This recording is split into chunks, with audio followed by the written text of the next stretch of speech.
The wind cut through the empty streets like a warning, sharp and merciless.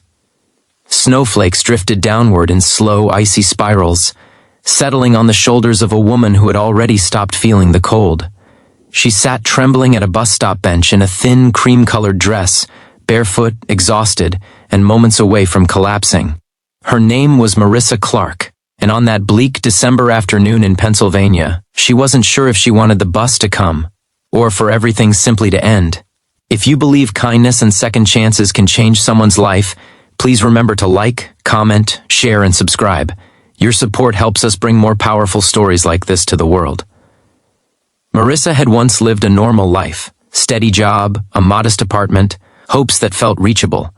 But then everything fell apart in a way she couldn't stop.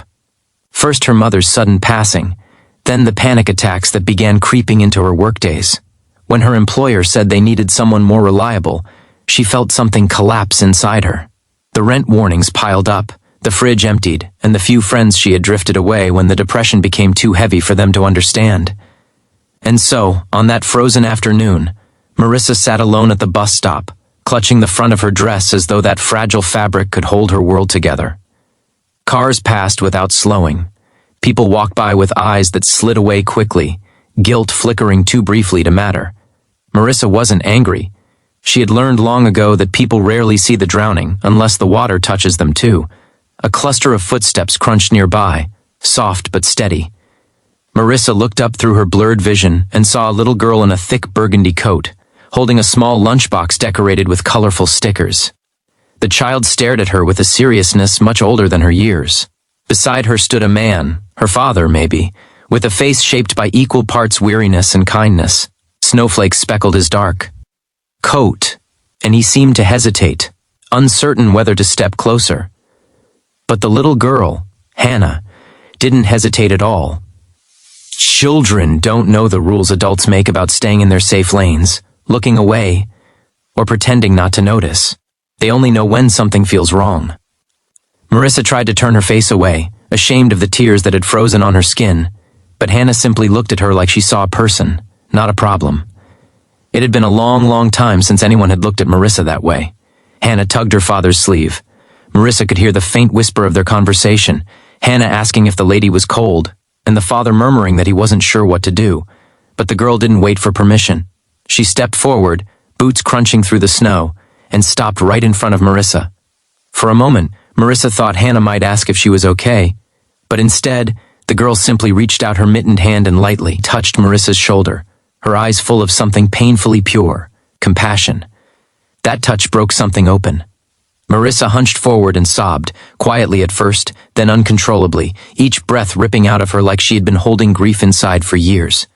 Hannah didn't flinch. She just looked back at her father with an expression that pleaded for him to do something. And the man, Michael Turner, finally stepped forward. He crouched down slightly, keeping his voice gentle. Marissa could barely hear him through her sobs, but she sensed the softness of his tone, the concern in his eyes. He asked if she needed help, if she was hurt, if she had somewhere to go. She shook her head weakly to all three. Michael took a slow breath, as though wrestling with what to do next. He didn't know her. He had responsibilities. He had a daughter to keep, safe. But he also had a heart that warred against walking away. Marissa whispered, "I'm sorry. I'm so sorry.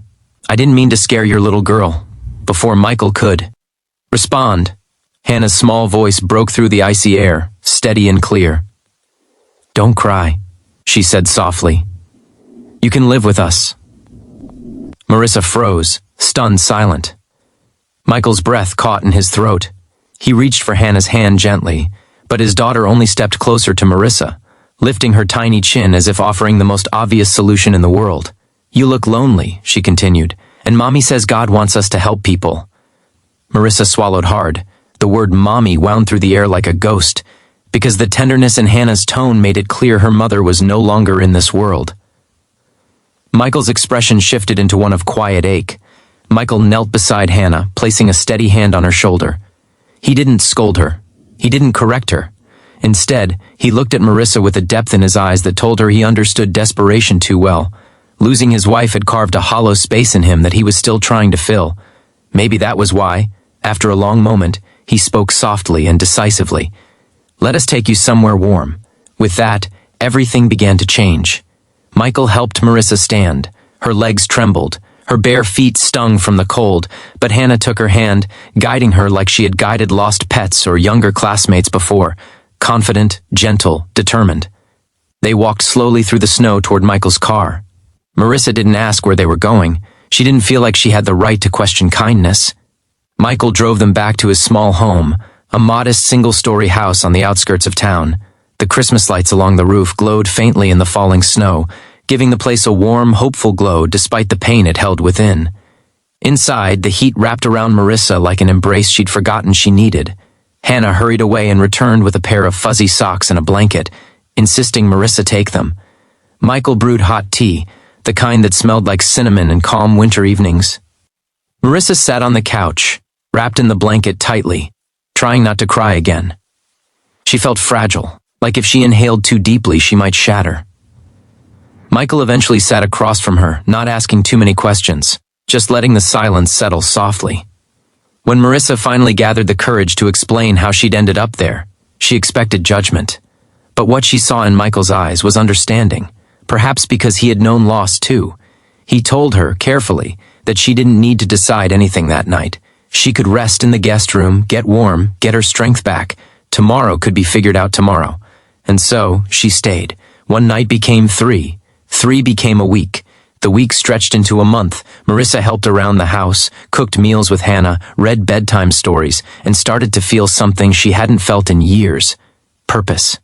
Michael eventually helped her apply for jobs, and when she got hired at a small cafe downtown, Marissa cried again. But this time, they were tears shaped by gratitude, not despair. The Turners didn't just offer her shelter. They offered her a place in their lives. Hannah insisted that Marissa attend her school play, sit with them in church, join them at the small memorial they held for Hannah's mom on her birthday. And slowly, carefully, Marissa's broken pieces began stitching back together. Months later, during the first warm day of spring, Marissa stood in the backyard watching Hannah chase fireflies. Michael stepped beside her, hands in his pockets, voice quiet but sure. He told her she'd become part of their family, not because they owed her anything, but because love had made space for her, just as she had made space for them. Marissa looked at him, at Hannah laughing in the fading light, and realized something profound. Sometimes family isn't found by blood but by mercy. Sometimes the smallest hand reaches out and saves you in ways you never imagined. If this story touched your heart, please like, comment, share, and subscribe. Your support helps more people discover stories of hope and humanity. Before you go, please comment below. Do you believe one act of kindness can change someone's entire life?